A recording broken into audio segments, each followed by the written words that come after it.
Throughout human history, the greatest crises were never natural disasters. They were the most sophisticated wealth transfers ever engineered. October 24th, 1929. Wall Street collapsed. Millions lost everything. But here's something strange. One group had sold all their stocks by August. Another group had moved their gold overseas earlier that year. And a final group, they were preparing cash to hunt for prey. Before we go deeper, tell me in the comments, where are you watching from and what time is it right now? I love seeing how far these stories about financial power reach across the world. And if you enjoy this kind of deep analysis, make sure you subscribe. Because today's story will change how you see every future crisis. Most people talk about 1929 as a disaster. But ask yourself, a disaster for whom? When the market crashed 89%, when 9,000 banks closed their doors, when 15 million people lost their jobs, there was a group of people buying assets at 10 cents on the dollar. This isn't a story about collapse. This is a story about harvest. And if you understand its mechanism, you'll realize we're standing in the middle of a similar design. Just bigger, more global, and far more sophisticated. The question isn't whether history repeats. The question is, who writes the script?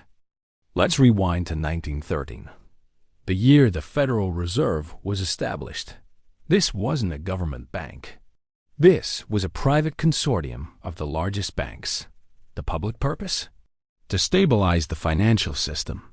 There's just one problem. Only 16 years later, that system collapsed in the most catastrophic way in history. Coincidence or blueprint? Look at the mechanism. Throughout the 1920s, the Fed kept interest rates extremely low. Money was cheap. Credit was easy. Everyone was encouraged to borrow to invest in stocks. This is called margin trading. You only needed to put down 10% cash and borrow the remaining 90%. A factory worker could borrow to buy stocks. A teacher could become an investor. Sound familiar? That's exactly what's happening with crypto, leverage trading, and meme stocks today. But here's the key point. Margin trading isn't a natural market product. It was designed. When you allow people to borrow 90% to speculate, you're not democratizing finance, you're weaponizing debt. Because when the market drops just 10%, their entire capital evaporates. And when margin calls come, they have to liquidate everything. That's when prices collapse. That's when panic erupts. And that's when those with cash start buying. Now, the critical question. Who knew in advance? In August 1929, 2 months before the crash, several notable figures had completely sold out of stocks. Joseph Kennedy, father of President JFK, withdrew entirely from the market. Bernard Baruch, presidential financial advisor, had shifted to holding gold and cash. Major Wall Street bankers had quietly liquidated their positions. They weren't lucky. They were insiders. And what did the Federal Reserve do? In August 1929, they suddenly raised interest rates. Understand this trap. Earlier, they pumped cheap money so everyone would borrow to speculate. Then suddenly, they shut off the tap. Liquidity vanished. Margin borrowers couldn't repay. Selling pressure began. And the system fell like dominoes.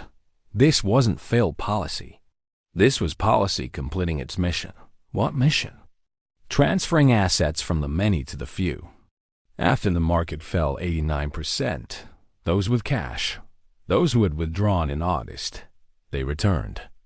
And they bought everything at dirt cheap prices. Stocks, real estate, businesses, all at 10 cents per dollar.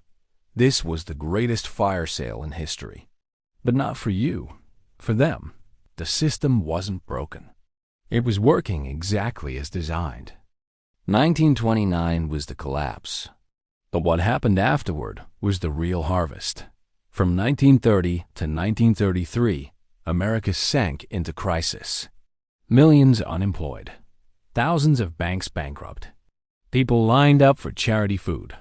But for one group, this was the golden age of consolidation. Look at the numbers. In 1929, there were over 25,000 banks in America. By 1933, 9,000 banks had disappeared. Who bought them? The big banks. J.P. Morgan, Chase, Rockefeller's banks. They bought at bankruptcy prices. They absorbed customers, mortgages, real estate. A perfect empire-building moment. In 1933, the Roosevelt administration passed the Banking Act. The public purpose: to protect depositors and prevent future crises. But the reality? It legalized the concentration of power. This act created massive barriers to entry for the banking industry. Small banks couldn't compete. Only the giants remained. And here's the darkest point: gold confiscation. On April 5, 1933, President Roosevelt signed Executive Order 6102. This order prohibited citizens from owning gold. Everyone had to surrender their gold to the government. The buyback price? $20.67 per ounce.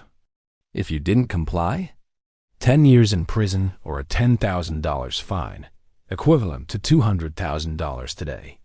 This was the largest asset seizure in American history. But here's the twist. Right after collecting all the gold, in 1934, the government revalued gold to $35 per ounce. Do you understand what happened? The government forced citizens to sell gold at $20, then immediately raised the price to $35. People lost 70% of their asset value overnight. Who benefited? The government and the Federal Reserve. They gained enormous gold reserves, and they could print more money based on that gold. This wasn't an emergency policy. This was systematic expropriation. And while ordinary people lost gold, homes, and jobs, a small group now owned the largest banks' real estate at the lowest prices in history. Manufacturing companies bought at bankruptcy prices, and the entire financial system restructured according to their design by 1935. When America began recovering, the map of power had completely changed. The wealthy of 1929? Bankrupt. The middle class? Impoverished? The new billionaires? Born from the ashes. Here's the biggest lesson. Crises don't destroy wealth. They only transfer ownership. And if you're not in the group that knows in advance, you're the target. Now, the inevitable question. Is this repeating? The answer is no. It's not repeating. It's happening at 100 times the scale. Let's compare the power architecture. 1929. Federal Reserve was only 16 years old margin. That measured in billions. Crisis limited to America and Europe. Took 4 years for complete market collapse 2025. Central banks have controlled for 100 years. Global debt, $315 trillion. 3.5 times world GDP. Crisis will globalize in hours. Markets can collapse in minutes thanks to algorithms. And the tools have evolved. 1929. Margin loans 2025.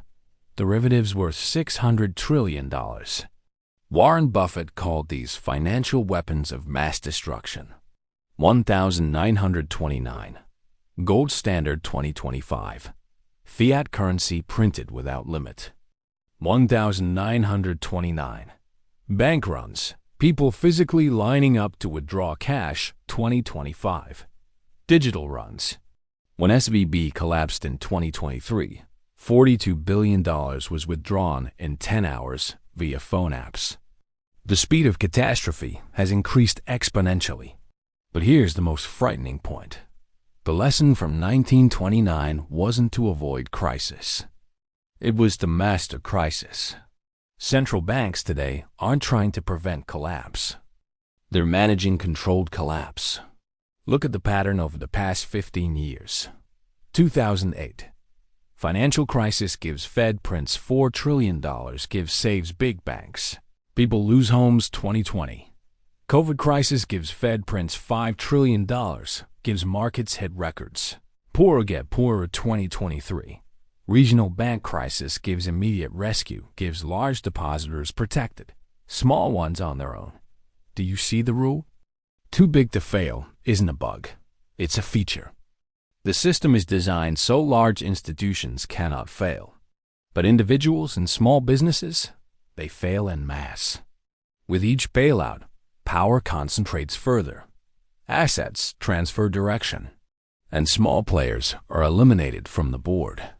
Now, let's talk about the newest tool, CBDCs, central bank digital currencies. This isn't just convenient digital money. This is the perfect financial control system. With CBDCs, every transaction is tracked. Your money can have an expiry date. It can be frozen if you violate social credit scores. China has already experimented. The digital yuan can be programmed to only buy certain goods, or be frozen if you travel too far from home. This is the future 130-plus countries are building. And if you think America is different, America is free. Remember, in 1933, the U.S. government confiscated citizens' gold overnight. If they did that with gold, a physical asset, what will they do with digital assets that exist entirely in systems they control? That's a question you must answer for yourself. Because the next crisis isn't just about prices collapsing. It's about who controls access to your money. In 1929, people lost money when banks failed. In 2025, banks might not fail. But your account could be frozen for national security, anti-terrorism finance, or environmental protection. The reason doesn't matter. Control is the issue. So, what do you do in a system like this? First step, stop believing in safety. There's no safe asset in a system designed for periodic resets. But there are assets that survive through resets. In every major crisis, 1929, 1971, 2008, certain principles always hold true. 1. Whoever holds cash during crisis wins after crisis. Cash is not trash. Liquidity is king when everyone panics. 2. Debt is chains in deflation, weapons in inflation. Understand the cycle. Debt kills in deflation, but benefits in inflation. 3. Hard assets outlast paper over time. Gold, silver, land, skills. These cannot be printed. 4. Don't put all eggs in one system. If all your assets are in one bank, one country, one currency, you're betting on the goodwill of one system. 5. Learn to read policy, not just markets. Markets react. Policy directs. If you understand policy, you're always one step ahead of markets. But more important than all, understand that you're playing a game with unfair rules. 1929 taught us this. The system isn't designed for you to win. It's designed for you to participate, bet, and lose when reset time comes. But if you understand the mechanism, you don't need to win the game. You just need to stop playing by their rules. That means, don't use margin to speculate. Don't keep 100% of assets in the banking system. Don't believe this time is different. Always have Plan B, Plan C, Plan D. Because history doesn't repeat exactly, but its rhythm does. And that rhythm is accelerating. 1929 wasn't a disaster. It was a design. A design to transfer wealth from many to few. A design to concentrate power. A design to rebuild the system according to the wishes of those in control. And it's happening again. Not identically, but with the same logic. If this video changed how you see finance and power, leave your thoughts below. Are we smarter than the 1929 generation? Or are we just repeating the same mistakes with better technology? Your perspective matters, because history isn't over. It's repeating, beat by beat, cycle by cycle. And if you want to understand deeper about who really controls the global money supply, don't miss the next video. Subscribe now, because what you don't know about the system is exactly what they want you not to know. See you in the next one.